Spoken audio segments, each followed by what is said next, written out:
Bonjour à tous, bienvenue sur Public Sénat, ravi de vous retrouver pour un nouveau numéro d'Allons plus loin. Nous sommes ensemble jusqu'à 19h. On va prendre le temps d'analyser, de questionner toute l'actualité politique et parlementaire. Et on va d'abord le faire avec notre invité du jour, Philippe Dominati. Bonjour. Bonjour. Vous êtes sénateur rattaché au groupe LR de Paris, également vice-président de la Commission des Finances. Vous réagirez à différents sujets et notamment à l'image du jour, celle d'Emmanuel Macron au chevet de la mer de glace. Ce glacier, symbole du réchauffement climatique en France.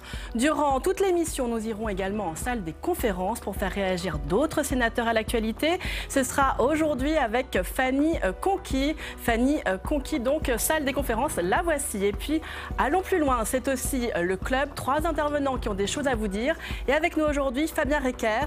Vous revenez sur cette séquence sur l'environnement de l'exécutif.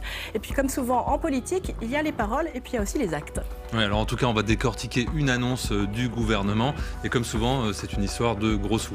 Et oui, le sonnant et le trébuchant. Exactement. Également avec nous, Marie Brémaud. On revient avec vous sur les chiffres du chômage. Et il y a du mieux, une nette baisse du chômage au 4e trimestre 2019. Mais oui, mesdames, mais la vie est injuste car de bons résultats, ça ne suffit pas. Et oui, nécessaire, mais pas suffisant. Et enfin, avec nous sur ce plateau, Caroline Deschamps, bonjour. Notre spécialiste du web. Vous allez nous parler de l'encadrement du travail des enfants sur Internet. Oui, je vais vous parler des youtubeurs en culotte courte, Tam. On a hâte, Caroline. Dans une demi-heure, notre grand débat, nous reviendrons sur la réforme des retraites sous l'angle économique, celui du financement. Le sujet mobilise les oppositions, mais voilà que les députés de la majorité s'en mêlent et expriment à leur tour leurs doutes. Pendant ce temps-là, le gouvernement a reçu aujourd'hui les partenaires sociaux pour faire le point sur les autres sujets qui coincent, notamment l'emploi des seniors ou la pénibilité. #ALPL pour réagir sur Twitter. Mais d'abord, le tournant vert d'Emmanuel Macron, le président de la République au chevet du Mont Blanc et de son glacier au recul inquiétant. Accompagné de guides et d'experts, il a pu mesurer les effets concrets du réchauffement climatique en France. Avant de voir tout cela avec vous, Philippe Dominati, eh bien, on va tout de suite faire un retour sur ce déplacement avec Hugo Lemonnier. Emmanuel Macron, dans les entrailles d'un glacier en voie de disparition. Le président de la République s'est affiché durant 1h30 aux côtés de scientifiques. Des images destinées à faire du massif le plus connu des Français un symbole du péril climatique. La mer de glace a perdu 130 mètres d'épaisseur en 30 ans. Le chef de l'État fait donc de la défense de l'environnement sa priorité pour la fin de son quinquennat. L'année 2020, en la matière, sera une année décisive pour la biodiversité. C'est l'année où nous pouvons commencer à changer les choses si nous savons bâtir le cadre d'action nationale et internationale et commencer les transformations en profondeur. Mais dès la fin de son discours, le président de la République est attendu par 250 manifestants contre la réforme des retraites. Et parmi eux, des habitants de la vallée de l'Arve, au pied du Mont Blanc, une zone parmi les plus polluées de France, de quoi susciter l'inquiétude de certains parents. Mes enfants sont toutes les deux asthmatiques. On a tous dans le coin maintenant des enfants qui sont malades, qui sont très malades. Et rien n'est fait pour la pollution parce qu'on nous oublie. Alors du côté de l'opposition, on dénonce déjà les mesures annoncées par le président pour préserver le Mont Blanc. Là, c'est un sommet de la foutaise pour moi. De la foutaise ? Oui, c'est un sommet de l'hypocrisie. Ce qu'on demande à Emmanuel Macron, qui est président de la République, il n'est pas président du conseil départemental de Haute-Savoie, c'est pas de légiférer sur qui va pouvoir grimper en haut du Mont Blanc, c'est de mettre en œuvre des mesures structurelles sur comment on fait pour qu'il y ait moins de gaz à effet de serre dans ce pays. Et pour ça, il faut qu'il y ait moins de camions qui le traversent. Alors Emmanuel Macron a maintenant 3 semaines pour convaincre les électeurs de son tournant écologiste. Philippe Dominati, votre réaction tout d'abord à ce que dit François Ruffin. Il parle de sommet de la foutaise. Qu'est-ce que vous pensez de ces propos ? C'est peut-être un peu excessif. C'est pas mal que le président de la République puisse prendre des symboles. Et effectivement, on parle depuis longtemps de la pollution qu'il y a sur le Mont Blanc. Donc qu'il y ait une visite pour ce sujet, pourquoi pas. Ce qu'il y a de vrai, c'est qu'à 3 semaines ou 4 semaines des élections municipales, c'est un peu étrange. Vous trouvez ça électoraliste, effectivement, alors que les électeurs placent l'environnement au cœur de leurs préoccupations aujourd'hui ? Absolument.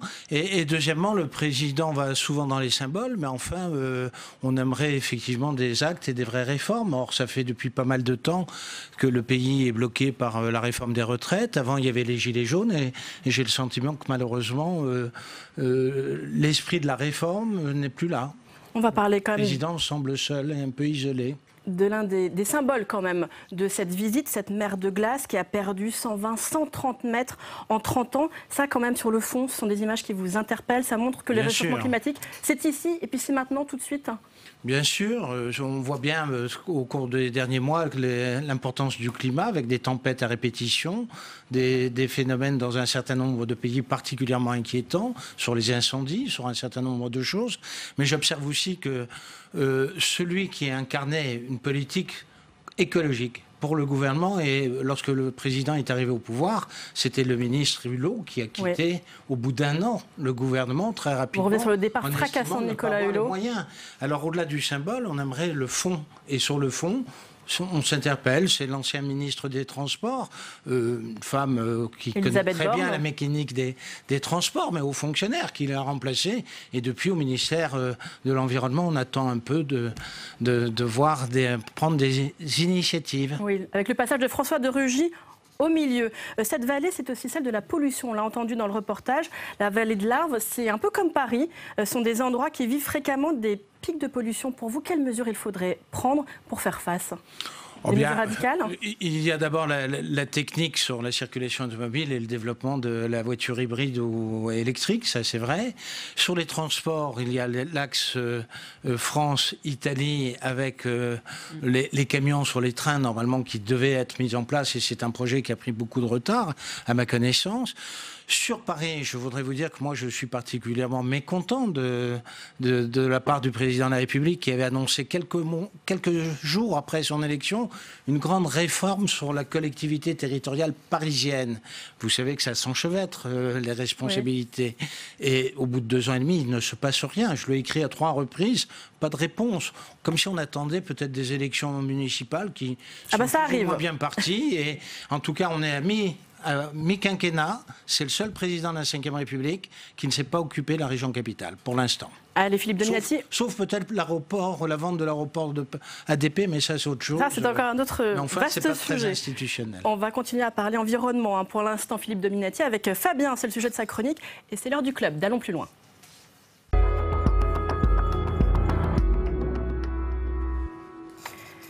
Et vous revenez, Fabien, sur cette séquence sur l'environnement de l'exécutif. On l'a dit, il y a les paroles, il y a les actes. Alors, est-ce que pour vous, la politique du gouvernement est à la hauteur du symbole ? Alors, en tout cas, vous parlez de symbole. La séquence est en effet très symbolique. Ces images du président de la République sur la mer de glace, sur ces pentes du Mont Blanc menacées par le réchauffement. Mais derrière le symbole, il y a les sujets concrets. Hier, la ministre de la Transition écologique a fait plusieurs annonces en matière de défense de l'environnement, mais aussi en matière d'adaptation face au changement climatique. Plusieurs annonces, dont celle-ci. Nous garantirons la capacité du fonds Barnier, le fonds de prévention des risques naturels, à couvrir les besoins. Alors, est-ce que vous avez un peu plus de détails sur le fonds de Barnier ? Qu'est-ce que c'est exactement ? Alors, il s'agit du fonds de prévention des risques naturels majeurs. Il a été créé en 1995. Il est financé par un prélèvement sur les primes d'assurance, un prélèvement donc qui est versé dans ce fonds pour financer des actions de prévention face aux risques climatiques. Par exemple, faire des travaux pour rendre les maisons plus résilientes aux aléas climatiques comme les fortes pluies ou les sécheresses. Or, la prévention, c'est très important. 1 euro investi dans la prévention, ça représente 7 euros économisés en indemnisation des victimes. Ça, ce sont des estimations qui proviennent du Sénat, d'une mission d'information sur les risques climatiques ici au Sénat. Alors ce fonds, ça représente combien aujourd'hui, Fabien ? Alors aujourd'hui, ce fonds est plafonné par l'État à 137 millions d'euros. Ça veut dire que c'est la somme qui est allouée par le fonds à la prévention contre les risques climatiques. Or, en réalité, il y a plus d'argent dans ce fonds. Il est crédité chaque année environ de 200 millions d'euros. La différence est ponctionnée par l'État. Elle va dans le budget général, comme nous l'explique la sénatrice Catherine Bonnefoy, qui a justement présidé cette mission d'information au Sénat sur la prévention face aux risques climatiques. Les prélèvements qui ont été opérés sur le fonds Barnier par l'État, c'est 55 millions d'euros en 2016, 70 millions en 2017 et à peu près 60 millions pour 2018. Donc c'est de l'argent qui ne va pas aux assurés, qui ne va pas à la prévention ni à l'indemnisation, ce qui n'est pas acceptable. C'est un dévoiement du fonds Barnier qui ne va pas à ce à quoi il est destiné. Alors Nicole Bonnefoy parle d'un dévoiement de cet argent, on vient de l'entendre. Elle a justement déposé une proposition de loi pour remédier à cette situation. Oui, effectivement, donc une proposition de loi qui prévoit entre autres que tout l'argent disponible dans ce fonds Barnier aille effectivement à la prévention contre les risques climatiques. Le Sénat a adopté à l'unanimité cette proposition de loi contre l'avis du gouvernement. Écoutez la secrétaire d'État Agnès Pannier-Runacher, c'était dans l'hémicycle. Il faut évidemment que les moyens mis soient à la hauteur des besoins. Toutefois, un certain nombre de dispositions présentées ici concernant le fonds Barnier, en particulier la question de son plafonnement, relèvent de la loi de finances. Donc en clair, ça veut dire que le gouvernement voulait renvoyer le sujet à l'année prochaine et au vote du prochain budget. Ça, c'était il y a donc 3 semaines. Jusqu'à ce qu'hier, Elisabeth Borne remette sur le tapis le sujet du fonds Barnier, promettant donc d'en garantir les capacités. Alors qu'est-ce que ça veut dire concrètement, en garantir les capacités? Il faut dire que la formulation n'est pas très claire. Et ça interroge la sénatrice Nicole Bonnefoy. Est-ce que c'est le déplafonner? Est-ce que c'est le rendre plus souple? Est-ce que c'est bâtir une vraie politique de prévention? Si c'est ça, c'est pas compliqué. La proposition de loi qui a été votée au Sénat doit être inscrite rapidement à l'Assemblée nationale pour être votée et donc efficace. Voilà, alors donc dans son souci apparent de mieux financer la prévention face aux risques climatiques, le gouvernement va-t-il se saisir ou non de cette initiative sénatoriale? C'est à suivre. C'est à suivre et c'est à lire aussi sur notre site publicsénat.fr. Si vous voulez en savoir plus, lisez l'article de Simon Barbary. Alors Philippe Dominati, on le voit sur l'environnement comme sur d'autres sujets, il y a souvent des batailles de chiffres. Le problème là encore, c'est le fléchage de la fiscalité écologique aussi entièrement vers l'environnement. C'est un sujet bien sûr qui a notamment provoqué la crise des Gilets jaunes. Oui, alors c'est un problème lié au budget général. Si on commence à flécher toutes les recettes, à un moment donné, il y aura des pans entiers de l'État qui s'arrêteront parce qu'il n'y aura pas de recettes. Mais par contre, si j'ai bien compris, il s'agit d'une taxe qui doit être payée par les usagers, puisque c'est les compagnies d'assurance qui vont retranscrire le coût aux usagers. Et s'il y a trop d'argent, le mieux, ça serait peut-être de baisser la taxe. Parce que si on n'a pas l'utilité pour l'écologie et pour la prévention écologique, eh bien, autant baisser les contributions des usagers, parce que je ne vois pas pourquoi, une fois de plus, l'État crée des taxes et puis détourne en partie les recettes dans le budget général. Pour abonder le budget général. Voilà. Mais qu'est-ce que vous pensez de cette séquence d'un point de vue politique? Est-ce qu'il n'y a pas aussi un oubli du Parlement? On a l'impression, encore une fois, que finalement, Agnès Pannier-Runacher, elle n'avait pas du tout envie de faire adopter une proposition de loi socialiste. Oui, mais souvent on renvoie au budget un certain nombre de décisions, je dirais, dans l'année courante de l'exécution. Et lorsqu'on arrive à la discussion budgétaire, cette discussion est bien souvent bâclée.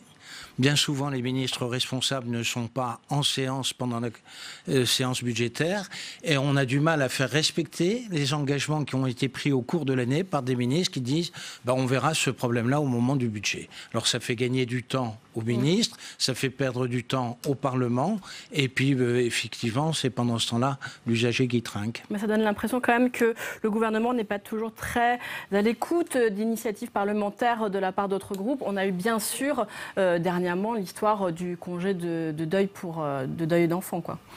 Oui, c'est le moins qu'on puisse dire. En réalité, je crois que le dialogue entre l'exécutif et le législatif a du mal à se mettre en place, ou en tout cas l'exécutif et le Parlement. On commence à trouver, je dirais, quelques réflexes, mais ce n'est pas encore tout à fait au point. Philippe Dominati, c'est le tour de Marie Brémaud de faire sa chronique. Marie, on va revenir sur un sujet sur lequel le gouvernement, pour le coup, a l'air de plutôt tenir ses engagements. Il y a les bons résultats du jour sur le terrain de l'emploi.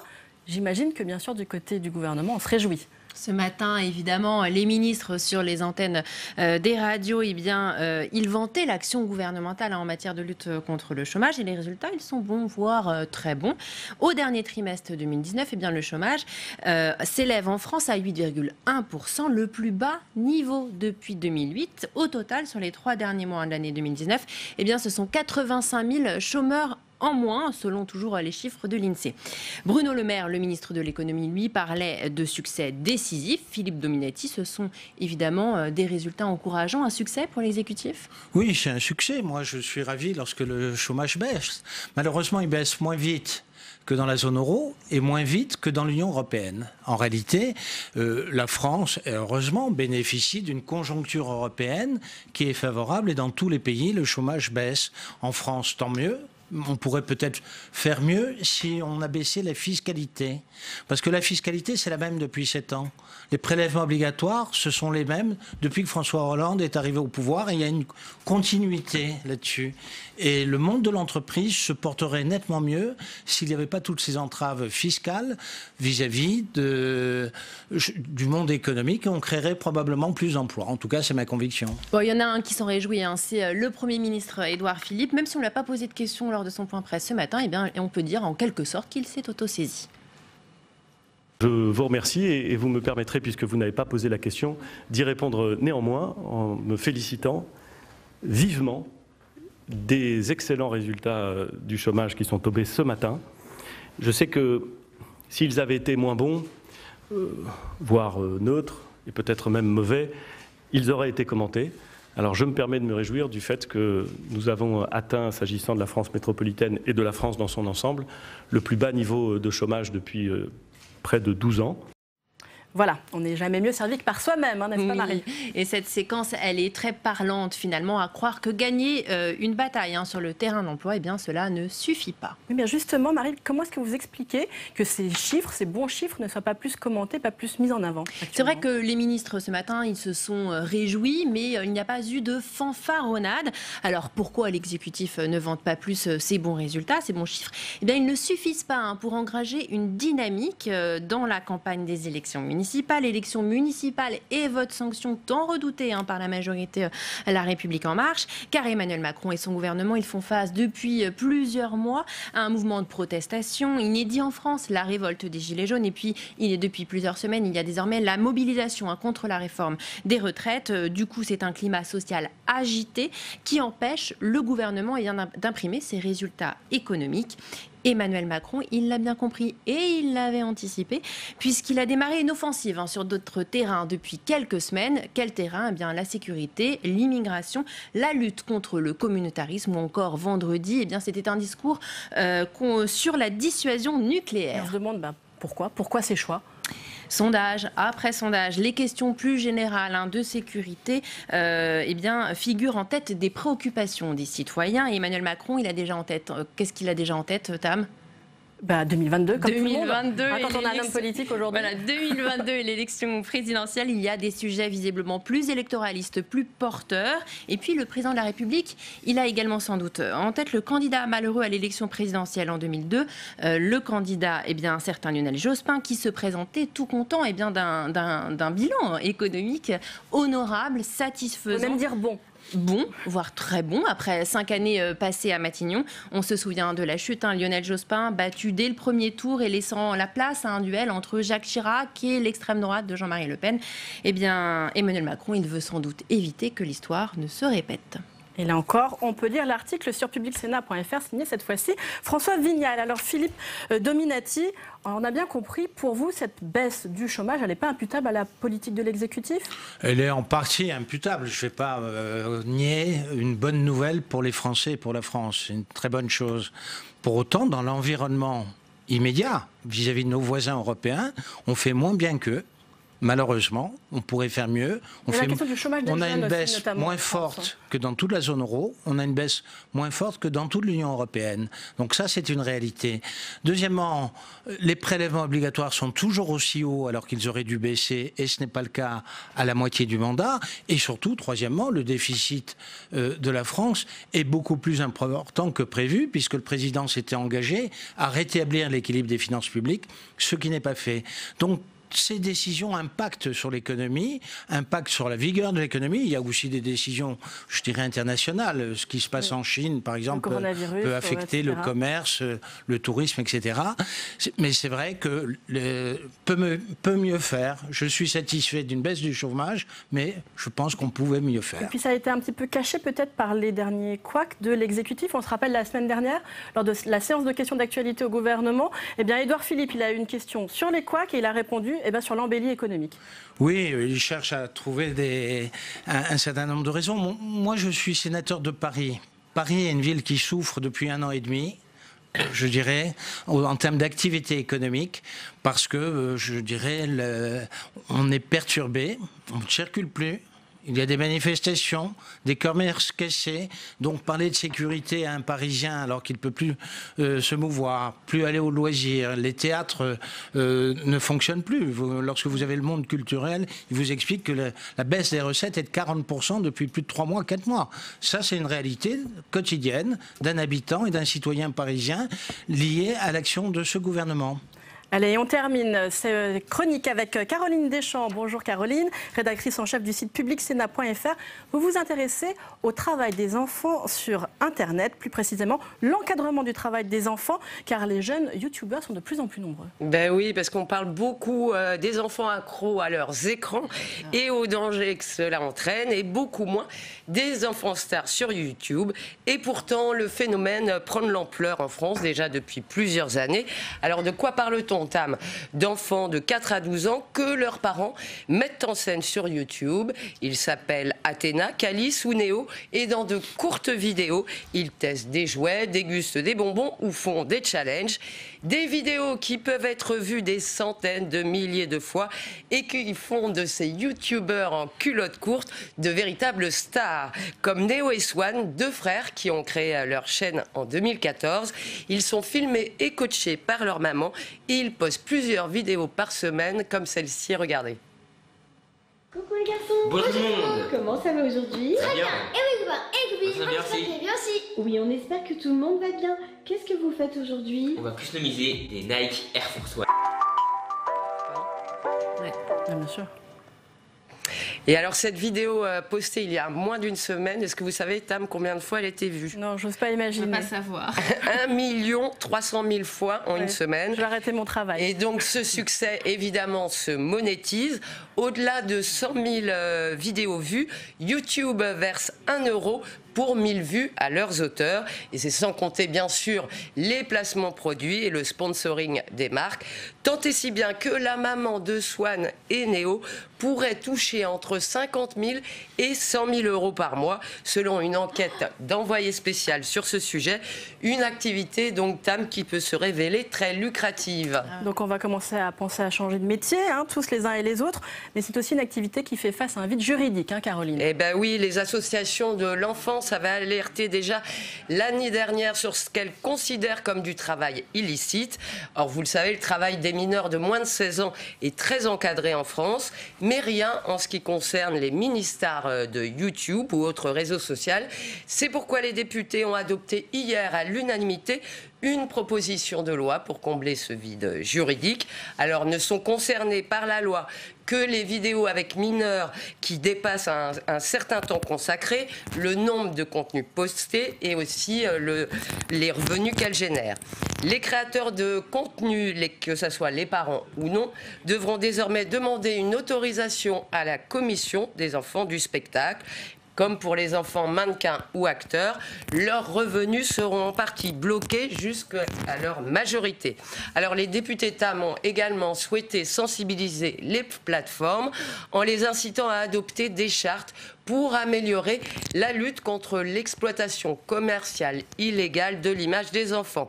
Alors elles devront aussi collaborer avec les associations de droits de l'enfance pour informer les internautes de la loi et des risques psychologiques. Alors la loi, si elle est définitivement votée, puisqu'elle n'est pas encore passée au Sénat, on peut le dire, ça sera forcément une avancée pour la protection des enfants youtubeurs, mais elle demeure quand même faible sur les impacts de ces vidéos sur les enfants qui les regardent, parce que c'est des vidéos qui vendent une sorte de monde idéal, et puis qui vendent quand même la surconsommation. Et puis il reste à voir surtout si YouTube, Snapchat ou encore TikTok joueront vraiment le jeu, tant ces vidéos familiales à succès sont une manne financière via les revenus publicitaires, Tam. Philippe Dominati, votre regard déjà sur ce phénomène des enfants youtubeurs, est-ce que c'est pas beaucoup pour un enfant ainsi d'avoir un tel poids financier sur les épaules, hein? On a entendu Caroline, et puis... C'est les parents qui ont le poids financier sur les épaules. En tout cas, ils sont exposés, ils ne se rendent pas forcément compte, et ils sont très exposés. On le voit, 1 300 000 vues sur YouTube, qu'est-ce que ça vous inspire? Écoutez, tout ce qui va sur la protection de l'enfance, c'est plutôt une bonne chose, à condition que ce soit vraiment un sujet bien cerné. La loi n'est pas venue au Sénat, donc on verra à ce moment-là. Mais vous la voteriez, a priori, ça a été adopté à l'unanimité à l'Assemblée. Mais maintenant, ce que je voudrais déceler, c'est si véritablement c'est un sujet très important et s'il est traité d'une manière globale, c'est-à-dire au moins dans le droit européen. Il ne faut pas que, comme sur un certain nombre de sujets, la France soit isolée pour faire de l'administration, pour faire des règlements qui sont en réalité inapplicables par les usagers, parce que les usagers, surtout sur YouTube et d'autres, ce sont les jeunes, ça a été dit. Et si on contourne une loi parce qu'elle n'est pas pragmatique, tout simplement de la part des autres pays, en réalité c'est un échec.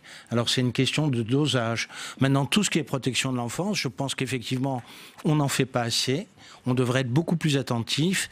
Et, surtout par rapport au nouveau réseau, hein. Il y a toujours un retard. Par rapport au nouveau réseau et par rapport à une ambiance générale dans le pays. Je ne reviendrai pas sur, par exemple, la cérémonie des Césars qui va se passer dans peu de temps. La protection de l'enfance, on pourra en parler aussi à cette occasion. Philippe Dominetti, vous restez encore quelques minutes avec nous. C'est l'heure de Ça se passe chez vous, spécial municipal.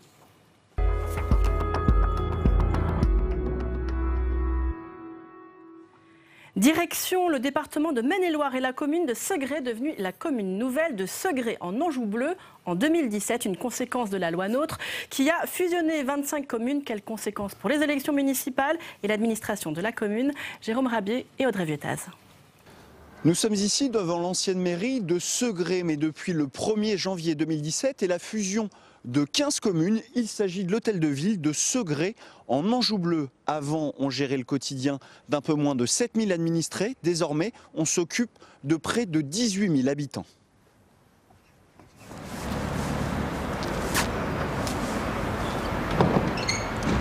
Gilles Grimaud, bonjour. Vous êtes en 2014 réélu maire de Segré et depuis 2017, vous êtes le maire de Segré en Anjou bleu. Concrètement, qu'est-ce que ça représente? Eh bien, vous avez sous les yeux la carte de l'ancienne communauté de communes du canton de Segré qui regroupait les 15 communes. Et depuis 2017, nous avons fusionné ces 15 communes autour de Segré, la ville-centre, pour créer Segré en Anjou bleu. Qu'est-ce qui a motivé cette fusion, cette création d'une commune nouvelle?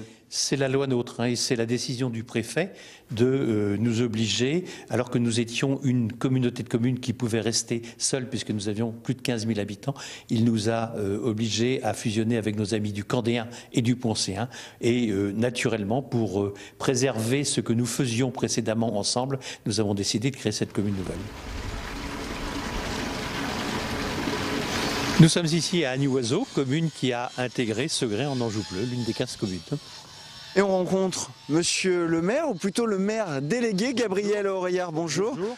Donc vous avez abandonné un petit peu de votre pouvoir avec cette intégration dans la commune nouvelle. C'est vrai, les maires délégués que nous sommes devenus ont abandonné une partie de leur pouvoir. Mais ce qui, à mes yeux, est plus important, c'est ce qu'on peut faire de cet outil qu'est la nouvelle commune. Et ça a permis de faire des travaux peut-être un peu plus importants ? Un peu plus importante d'une part et puis plus rapidement qu'on aurait pu le faire seul à Agny-Oiseau.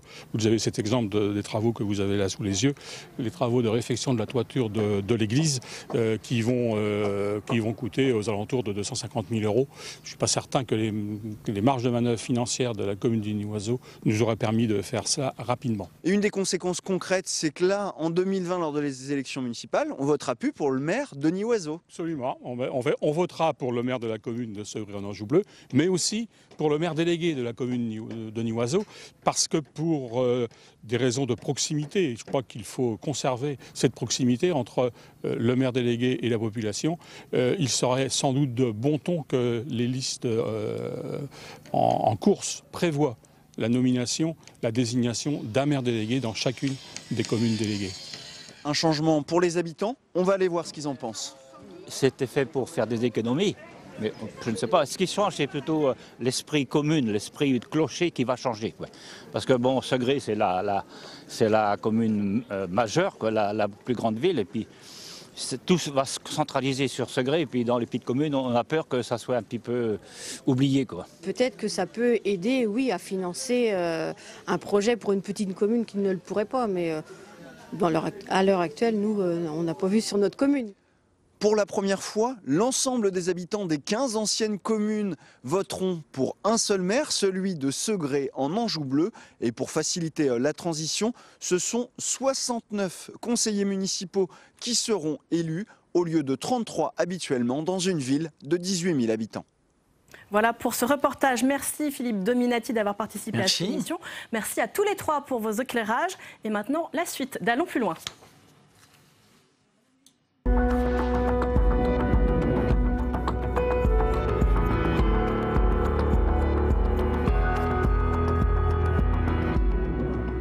Et bienvenue si vous nous rejoignez sur Public Sénat. Allons plus loin encore ce soir. Nous sommes ensemble pendant 1 heure. Voici le programme, c'est parti. Dans une demi-heure, notre match des idées consacré à la situation internationale. Confrontation de points de vue ce soir entre 2 experts, Christian Macarian et Dominique Moïsi. Nous reviendrons notamment sur les conséquences économiques du coronavirus. Quand la Chine tourne au ralenti, le monde s'arrête aussi. C'est le premier thème de notre match ce soir. #ALPL pour réagir sur Twitter. Durant toute l'émission, nous irons aussi en salle des conférences. Nous ferons réagir sénateurs et sénatrices à l'actualité. Ça sera avec vous, Fanny Conqui. Bonsoir. Bonsoir. Nous serons notamment avec Hélène Conway-Mouret. Nous parlerons avec elle de la situation délicate en Allemagne, avec la montée de l'extrême droite et puis Angela Merkel qui est donc fragilisée. Merci Fanny. Mais d'abord, notre grand débat. Nous revenons sur la réforme des retraites sous l'angle de son financement. Le sujet mobilise les oppositions, mais voilà que les députés de la majorité s'en mêlent et expriment à leur tour leurs doutes dans une lettre adressée mardi à Matignon. Pendant ce temps-là, le gouvernement a reçu aujourd'hui les partenaires sociaux pour faire le point sur les autres sujets qui coincent, notamment l'emploi des seniors ou encore la pénibilité. Résumé de cette rencontre par Paul Thierry.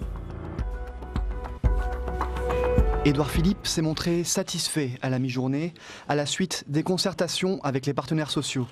Il évoque un bon bilan et des annonces qui se traduiront en amendements au projet de loi. J'ai également confirmé l'engagement du gouvernement de revaloriser sensiblement le minimum contributif de retraite.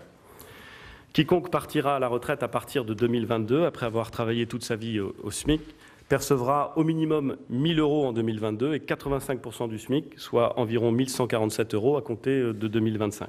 Parmi les sujets à l'ordre du jour, la transition progressive des 42 régimes vers un système universel, l'emploi des seniors et la prise en compte de la pénibilité, avec des points de blocage entre patronat et syndicats. D'une part, sur les questions de pénibilité, on n'a pas avancé. Le mode de prise en charge ou de prise en compte de la pénibilité demeure celui du C2P. La CFDT, elle a réaffirmé aujourd'hui qu'il n'y a pas de réforme des retraites juste s'il n'y a pas une prise en compte de la réparation pour les salariés exposés à des pénibilités. Et elle a redit aussi qu'il appartient au gouvernement de prendre ses responsabilités. De leur côté, les organisations patronales pointent le flou en matière de financement de la réforme.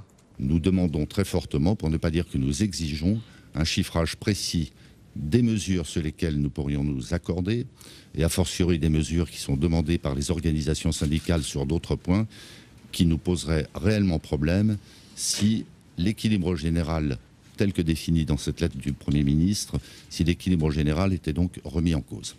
Un bon bilan pour le Premier ministre, mais de nombreux points d'interrogation. L'examen du projet de loi reprend lundi à l'Assemblée nationale. Et avec nous pour le grand débat d'Allons plus loin, Alexia Germont, bonjour. Bonjour. Présidente fondatrice du think tank France Audacieuse. Également sur ce plateau, François Calfon. Bonjour.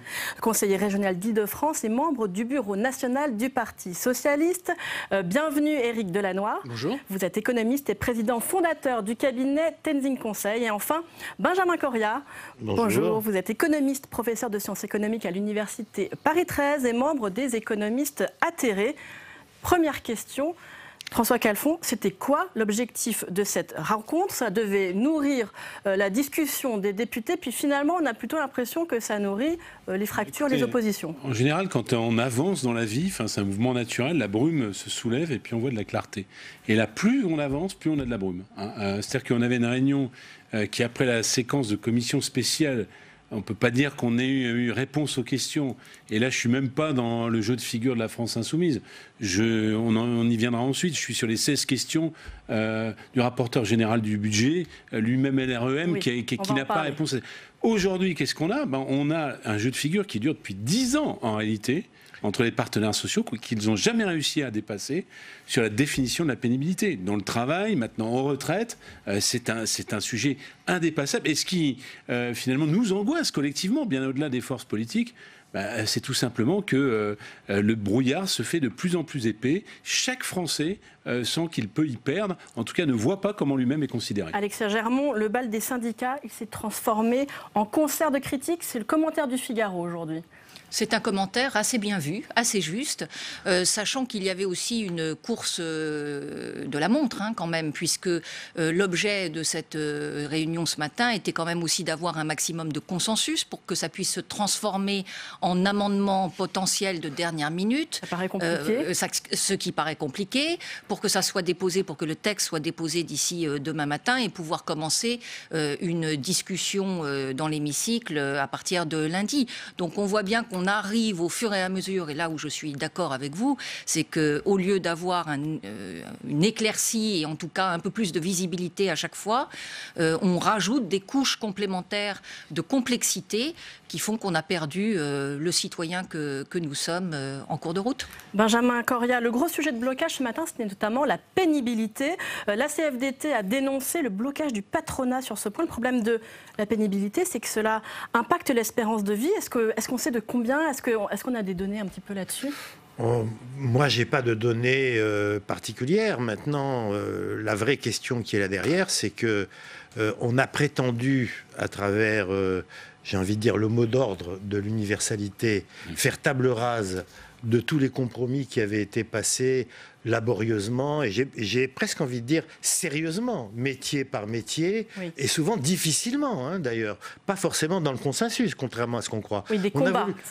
On a voulu faire table rase de tout ça, et puis maintenant ça revient comme un boomerang. Ça veut dire que, on a découvert que les danseuses de l'opéra pouvaient pas partir en retraite à 65 ans. Oui. On a découvert que, et c'est encore en cours, les éboueurs qui respirent ce qui respirent toute la journée, ou les égoutiers ne pouvaient pas partir en retraite à 64 ans. Bon, donc voilà, c'est un véritable boomerang, c'est-à-dire que le niveau, tout à l'heure on parlait de brouillard, mais le niveau d'impréparation pour une réforme de cette ampleur est tel qu'on a, je ne vais pas dire un boomerang, mais des boomerangs qui reviennent tous les jours. Oui, Éric Delannoy, effectivement, c'est le retour de bâton. Il faut dire que c'est une demande légitime d'avoir des départs de retraite différenciés selon des critères de pénibilité. C'est le cas de 20 à 25% des salariés du privé qui bénéficient aujourd'hui de ce départ anticipé. C'est normal de vouloir conserver ça dans le système universel. Bien sûr. D'ailleurs, c'est la raison pour laquelle il y a ces conférences qui sont en train de se mettre en place. Enfin, il y a des mots magiques qui sont en train de tourner, amateurisme, tous ces sujets-là. Faut voir ce à quoi on s'attaque. On s'attaque à ce qu'aucun gouvernement depuis 20 ans n'a voulu s'attaquer. Oui. Donc c'est quand même un point qui est quand même très important. Aucun n'a voulu s'attaquer à ça. Vous saluez cet effort? Moi, je salue non seulement cet effort, mais en plus, je salue le fait simplement que ça ne peut pas se faire en 6 mois, ça ne peut pas se faire en une séance, ça ne peut pas se faire en 3 séances. Très bien. Donc, mécaniquement, il faut qu'on accepte de donner du temps au temps, ce qu'aujourd'hui, personne ne veut. À chaque fois qu'il y a une sortie qui est faite, on prétend qu'on va dans le brouillard, etc. En fait, il y a des sujets qui sont mis sur la table qui n'ont jamais été ignorés. Si vous lisez le rapport de Levoy, il y a toutes les situations qui avaient été évoquées. Il y a des aspects techniques. Il n'y a aucune réponse qui n'avait été apportée. Il avait été bien dit. Il avait bien été dit qu'il y aurait une négociation complémentaire avec. Mais bien évidemment, aujourd'hui, il y a une espèce de consensus mou autour du fait que de toute façon, quand on veut changer les choses, on a. Vous savez, on n'est pas toujours d'accord. Il est dur. Non, mais enfin, faut être clair de ce à quoi on s'attaque. Moi, j'ai travaillé avec l'Agir Carco. Je peux vous dire que quand le système à points est en place, le système à points est très efficace. Et aujourd'hui, il existe depuis 20 ans et il concerne 16 millions de personnes. Donc on ne peut pas dire que c'est une petite expérimentation qui a eu lieu. Il y a des choses à régler, c'est normal, et il faut les régler. Et ça prendra du temps pour les régler. D'accord. François Calfon. Bon, d'abord, sur le mot d'amateurisme, je vous renvoie à l'auteur de l'amateurisme. C'est Emmanuel Macron qui dit « Nous, on doit être fiers d'être des amateurs et on a viré les professionnels. » Bon, voilà où nous en sommes. C'est lui qui le dit, puisque vous dites c'est... C'est ce qu'il a dit mardi devant les députés moi, de la République En Marche. Ce terme, mais après tout, pour une fois, il a la clairvoyance du terme. C'est du vrai travail d'amateur. La deuxième chose, parce que je ne suis pas là pour faire du bashing, etc. Il faudrait prendre le temps. Et en réalité, quel que soit l'objectif, parce que finalement, retraite à point ou pas à point, il faudrait être capable de dire, quand on est responsable de temps en temps, on peut reconnaître ses difficultés, voire ses échecs. Mais ils le reconnaissent. J'ai pas l'impression. On met les choses à plat, et on reprend toute cette réforme, parce qu'en réalité, le rapport de Delevoye, ça va caler des armoires, c'est sympathique, mais rien n'a avancé en termes de construction de consensus. Moi, je veux être très pratique et très pragmatique. Il y a une étude d'impact. Le groupe socialiste à l'Assemblée nationale déclenche une commission d'enquête, puisqu'il apparaît que plus que l'amateurisme, il y a même des cas qui ont été plus ou moins trafiqués. Déjà, posons-nous collectivement, vous voyez, je ne suis pas dans l'émeute, posons-nous collectivement pour construire une réelle étude d'impact. Parce qu'aujourd'hui, on fait des réunions tant qu'on veut. Le diagnostic partagé sur l'état des finances, il n'est pas posé. Bon, après, tout le reste, c'en est un par jour. Je vous donne la dernière, c'est Emmanuel Macron en comité restreint. Comme ça informe nos téléspectateurs. Il s'aperçoit que tout simplement, la retraite à 1 000 euros, pour tout le stock, comme il dit lui-même en économiste, des agriculteurs, ils ne seront pas concernés. Donc voilà, on parle d'une retraite plus égalitaire, on parle d'un socle commun qui, en soi, n'est pas une mauvaise idée. Même là, ça ne fonctionne pas. Donc vous voyez bien, ce n'est pas simplement le consensus mou pour être contre, c'est à chaque fois qu'on soulève une feuille, il y a un problème et un gros problème. Ce n'est évidemment pas le consensus mou, parce que ça ne vous aura pas échappé qu'on n'est pas toujours d'accord. Mais en l'occurrence, ce que je trouve très dommage pour notre pays, c'est que c'était une réforme qui était très attendue par un certain nombre d'entre nous, en tout cas dont je faisais partie, parce que c'est vrai qu'il pouvait y avoir des choses qui devaient être améliorées. La réforme par points, pourquoi pas. Le rapport Delevoye, exactement. Le rapport Delevoye était une bonne base de discussion. Mais cela dit, le problème, et c'est d'ailleurs soulevé, parce que quand on a lu l'avis du consultatif du Conseil d'État, alors là, en tant que juriste, c'est absolument incroyable de lire des paragraphes de ce type-là. C'est-à-dire qu'on voit bien qu'il y a à la fois les 29 ordonnances qui sont susceptibles d'être prises, qui sont vraiment pointées du doigt. Il y a un manque sur le financement, et c'est ça, moi, un titre, je veux dire, de projection financière, en termes de projection financière pour France Audacieuse, c'est ce qui nous gêne le plus. Après, bien sûr qu'il y a des choses sur lesquelles il y a des avancées à certains moments, mais on voit bien qu'aujourd'hui, on a un pays qui, par la mise en place de cette réforme, a été fracturé en plus, alors que nous n'avions pas besoin de cela. Benjamin Correa. Je peux que approuver la dernière partie de ce qui a été dit. Tout à l'heure, j'ai parlé de déni et de boomerang. Maintenant, je vais dire autre chose qui explique en partie la situation dans laquelle nous sommes. C'est qu'il y a eu un télescopage. C'est-à-dire qu'on nous a annoncé une réforme qui devait être par essence, par nature, systémique, c'est-à-dire mettre de l'ordre, de l'universalité, de l'égalité, de l'équité, etc. Et puis petit à petit, on a vu réapparaître un ensemble de considérations absolument, entièrement budgétaire, un premier âge pivot, paramétrique, un deuxième âge pivot, toute une série de mesures sur des questions aussi fondamentales que quelle est la valeur du point. Aujourd'hui, 2 ans et demi après, on apprend que sur la question de la valeur du point, on ne sait pas comment il va être établi, parce que un indicateur qui n'existe pas. Moyen d'activité. Non, il y a quand même le cadrage. Attendez, non, c'est un indicateur qui n'existe pas. On va en parler. Il n'existe pas. Il devra encore être fabriqué. Ça veut dire qu'on discute d'une réforme, sur laquelle la valeur du point qui détermine absolument parce que l'indice lui-même, vient d'apprendre que c'est à partir d'un indicateur qui n'existe pas. Non, mais ce qui est pire, c'est qu'il n'y a pas de commande à l'INSEE pour le construire. Donc là, on va en parler, Benjamin. C'est flippant. Non, c'est simplement pour dire que on est en pleine confusion et que ceux qui demandent du temps, on ne veut pas leur donner, parce que ce qui est en cours, c'est un processus de passage à travers le législatif pour aboutir à un vote extrêmement rapide, alors que rien n'est réglé et comme vous le rappelez vous-même, 29 ordonnances vont décider de tout et n'auront jamais été discutées. Je veux dire, on est dans une situation impossible. Et si elles ne sont pas prises, les articles législatifs je vous interromps une minute car nous allons, salle des conférences, recueillir une réaction de sénateur à cette actualité. Il va plutôt être d'accord avec vous, Benjamin Correa, je crois, puisque Fanny Conqui est avec le sénateur socialiste Rachid Temal. Rachid Temal, on l'a vu après cette réunion à Matignon sur la réforme des retraites, il y a encore un point de blocage, notamment la pénibilité. Qu'est-ce qui bloque? On en revient toujours à cette question du financement. C'est beaucoup plus large que ça. Je crois qu'aujourd'hui, les Français ont compris quelque chose de simple. À la fois, le gouvernement souhaite qu'ils travaillent beaucoup plus longtemps, parce que je rappelle qu'à terme, c'est 67 ans, et en même temps, il y aura une baisse des pensions. Et donc, les Français sont opposés à cela. Sur les dossiers, vous voyez, sur la pénibilité, on le sait bien, c'est un des vrais problèmes. Aujourd'hui, en France, il y a une durée de vie différente, ce qu'on appelle l'espérance de vie en bonne santé, en fonction que vous soyez ouvrier ou cadre. Parfois de 6 à 11 ans. Et donc, ce que nous demandons, ce que demande, je crois, ce qui est entendu, et ce qui a été voté dans le précédent quinquennat, c'est que la pénibilité soit intégrée et faire en sorte que ceux qui ont des travaux pénibles puissent partir beaucoup plus tôt en retraite. Ce gouvernement les a supprimés, la question des pénibilités, les 4 critères, et aujourd'hui refuse de les réintégrer. Et je crois que c'est une demande légitime. Mais au-delà de ça, vous voyez bien, il y a mensonge et il y a en plus, j'allais dire, incompétence. Mensonge pour une raison simple. On nous a vendu, le gouvernement a vendu aux Français le fait qu'il fallait faire que l'inflation était remplacée par les salaires pour faire l'indexation des pensions de retraite. Sauf qu'aujourd'hui, on découvre, en écoutant les différents ministres, que finalement, le fameux index ne sera pas finalement sur les salaires, mais sur un index qui reste à construire. À définir, et donc finalement, ce qui est la base minimum n'est toujours pas abouti. Il y a eu mensonge et aujourd'hui incompétence. Et c'est pour ça que les socialistes ont demandé à l'Assemblée nationale une commission d'enquête sur cette fameuse étude d'impact, parce qu'on voit bien, comme l'a dit le Conseil d'État, ce n'est ni sérieux économiquement, ni sérieux juridiquement. Et aujourd'hui, je crois que la chose à faire, c'est de retirer le projet. Je crois que c'est ce que les Français attendent et je pense qu'il faut maintenant apaiser le pays.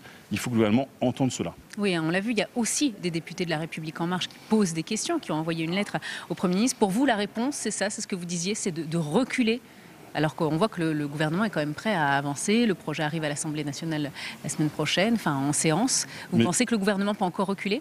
Et vous le dites vous-même, les questions que nous avons posées, nous, sur les aspects économiques qui ne sont pas sérieux. Vous avez vu aujourd'hui, le rapporteur général du budget LREM pose les mêmes questions. Même lui, même la majorité s'interroge. Il faut maintenant retirer ce projet. Il est encore temps, sinon je crois que ce sera difficile pour cette majorité de maintenir son projet et je crois de maintenir une fin de quinquennat acceptable. Merci Rachid Temal d'avoir répondu à mes questions. Merci Fanny. Effectivement, ils ont apporté de l'eau au moulin de l'opposition. Ces 2 députés de La République En Marche, dont le nouveau rapporteur du budget, qui ont écrit au Premier ministre pour soulever de très nombreuses questions. Il y en a 2 pages, alors voici quelques exemples. Quelles compensations financières seront nécessaires pour ne pas dégrader les salaires nets de la fonction publique? Ou encore, quels impacts la réforme aura-t-elle sur les relations financières entre l'État et la sécurité sociale? Et voyez encore cette 3e question. Quels enjeux financiers représentent les hausses des salaires des enseignants? Éric Delannoy, ce sont des questions légitimes. Ah bah oui, ce sont de très bonnes questions, mais vous savez, dans un projet aussi complexe que celui-là, si vous avez lu le rapport, mais elles sont légitimes. En quoi le fait qu'il y ait des députés de la majorité qui posent ces questions-là au gouvernement, le législatif qui interroge l'exécutif, ça pose problème. Ça montre au contraire qu'il y a une volonté que ça avance. Mais non, mais attendez, de toute façon c'est simple. Hein. À chaque fois qu'on pose une question, c'est que c'est pas prêt. Si après on va dire que finalement le projet il est pas mûr, donc on va se donner encore un peu plus de temps, ce sera une reculade. Bref, on est dans le rapport de force, on n'est jamais dans la construction. Cette lettre-là, c'est une lettre constructive qui pose des bonnes questions. D'ailleurs, dont certaines ont déjà quelques réponses.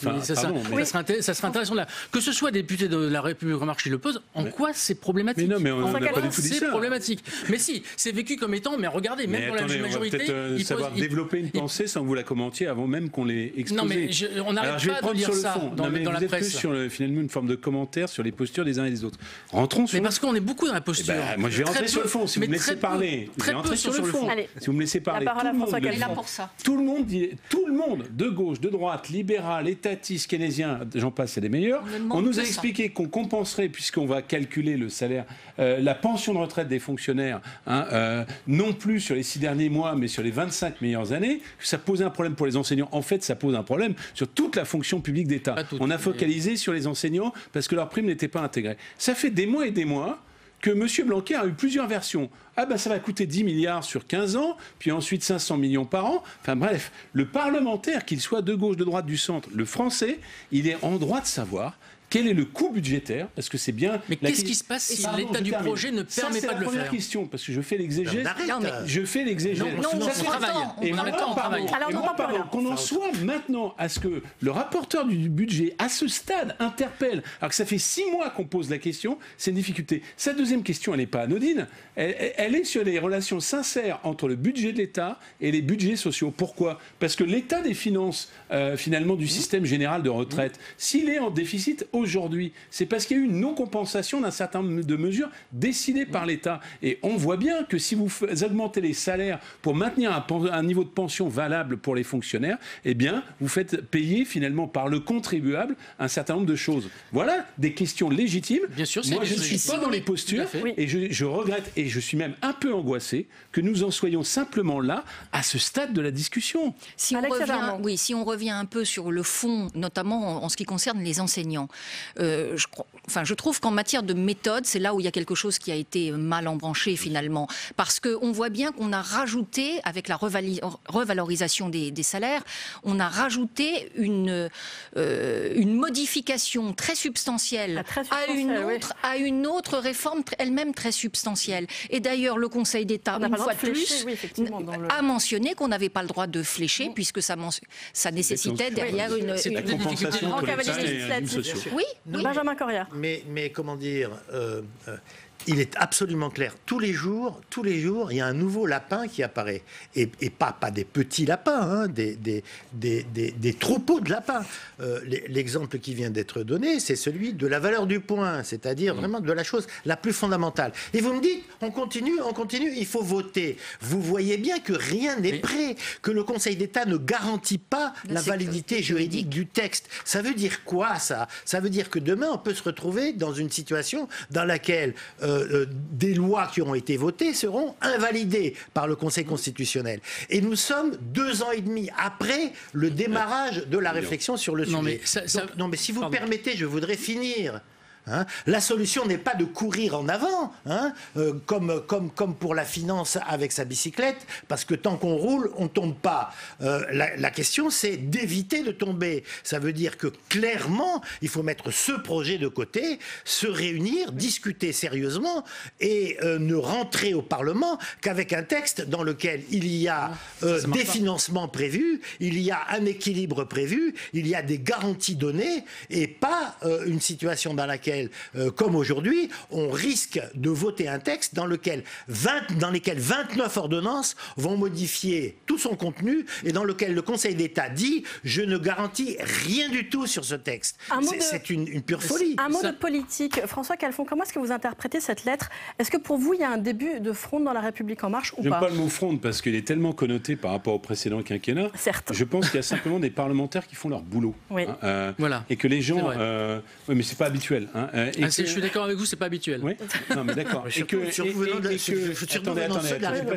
pas arrivé depuis 30 ans, je suis d'accord. Et si vous voulez, je trouve qu'il faut mettre en contraste. Il n'y en a que quelques-uns dans la majorité. Il n'y a pas forcément de rapport, mais les deux images sont impactantes. D'un côté, dans une sorte de one-man show, Emmanuel Macron qui leur dit, parce qu'il a dit ce soir-là, il faut très vite passer à autre chose. Mardi, devant les députés de La République En Marche. On ne peut pas prendre le temps. Il faut très vite passer à autre chose. On en a soupé des retraites, avec beaucoup de parlementaires qui sont encore dans un système de fan club, vous voyez, sur les réseaux sociaux, ils font des selfies devant le président. Est-ce que c'est dans le propos ? Et puis, il y a quelques parlementaires qui font leur boulot. Alors, peut-être que les deux parlementaires en question ne sont pas dans finalement un mouvement de séparation. Mais je pense que s'ils n'ont pas leur réponse, c'est un processus intellectuel, législatif, qui peut produire ce qui s'est passé par ailleurs au sein de ce groupe. C'est-à-dire qu'il y en a plein qui votent avec les pieds, un par jour ou un tous les 2 jours, quitte ce groupe. Je vais vous donner la parole, mais juste vous faire réagir tout de même parce que Édouard Philippe est revenu lui aussi sur cette lettre ce matin. Pas une once d'agacement chez le Premier ministre. On l'écoute. Je prends cette lettre comme le fait que cette attention permanente que je porte aux questions d'équilibre financier et de responsabilité financière, attention permanente qui est systématiquement rappelée par le président de la République, que cette attention permanente est partagée par les députés de la majorité et je m'en réjouis. Oui, bravo. Alexia Germont. Non, mais il est dans son rôle d'apaisement. Je crois qu'en toute liberté de ton, il y a un certain nombre de députés qui font correctement leur travail. Et pourquoi ? Qui posent les bonnes questions. Et qui posent les bonnes questions. Absolument. Mais pourquoi à ce moment-là ? Parce que tout simplement, au fur et à mesure que tout le monde rentre dans la difficulté, dans la complexité du texte, on voit bien qu'il y a un certain nombre de sujets qui sont adressés, et puis il y en a d'autres sur lesquels on doit encore encore travailler. Donc la question après, c'est dans le temps et dans le calendrier politique et dans le tempo qui est souhaité par le président de la République. On voit bien que là, il y a un blocage. Parce qu'il ne peut pas utiliser le 49.3. Il peut pas, la question c'est de savoir ça serait donner raison à l'opposition. Exactement. Il ne peut pas non plus suspendre pendant les élections municipales. Et s'il veut essayer de tout faire passer en même temps, il prend aussi un risque politique. Donc c'est compliqué. Non, mais il n'y a pas la volonté de passer par le 49.3. Il y a la volonté justement d'aller sur le débat. Enfin, ce débat, il faut l'avoir. Et contrairement à ce que l'on dit, c'est pas parce qu'il va y avoir un vote à l'Assemblée nationale qu'on fige les données, puisque le vote à l'Assemblée nationale va faire l'objet d'une deuxième lecture, potentiellement une troisième lecture. Il y aura de nouveau une commission spéciale. On a du temps. Donc ce temps, il faut le prendre. Mettre le projet de côté, c'est faire une vote politique doublée du fait que ce sera un projet qui ne sera plus à l'agenda. Ce projet, il faut le laisser à l'agenda et puis il faut y aller. Il faut bosser. Il faut bosser. En tout cas, les questions, c'est une bonne manière de bosser. Les réactions que vous avez, c'est une bonne manière de bosser. Tant qu'on n'a pas pendant bossé, l'examen en on commission, peut voter on vote avant de bosser. C'est ça votre recommandation? Non, mais pas si. du tout. Non, c'est de voter, continuer à bosser, revoter, continuer à bosser et revoter.